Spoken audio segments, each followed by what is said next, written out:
ఒక విషయాన్ని గమనించాలి, మన దేవుడు మార్చలేనటువంటి పాపి ఈ ప్రపంచంలో లేడు.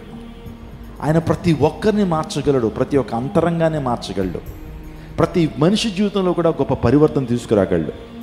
చాలామంది స్త్రీలు నన్ను కలుసుకుని, నా భర్త గారి గురించి ప్రార్థన చేయండి, ఆయనలో మార్పు కావాలండి అని చెబుతూ, నా భర్తలో నేను మార్పును చూడలేనేమోనండి, అది నా జీవితంలో ఒక కళనేమో అని మాట్లాడుతుంటారు.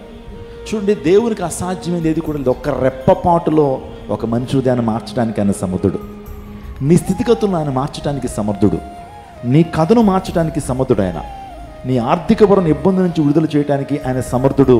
ఒక్క క్షణంలోనే అద్భుతాలు చేయడు, ఒక్క రాత్రిలో దేవుడు అద్భుతాన్ని చేయగలడు. ఆయనకు అసాధ్యమైనది లేదు. నేను చెప్పాను కదా, మన ప్రభు అలసిపోయేటువంటి వాడు కాదు, మన ప్రభు ఆయన నిద్రించేటువంటి వాడు కాదు. మన ప్రభు అద్భుతాలు చేయటంలో ఆయన ఎక్స్పర్ట్. ప్రైజ్ లార్డ్, హల్లెలూయా. మన కన్నీటిని తోడటంలో ఆయన ప్రవీణుడైనటువంటి విషయాన్ని మీరు జ్ఞాపకం చేస్తున్నారు.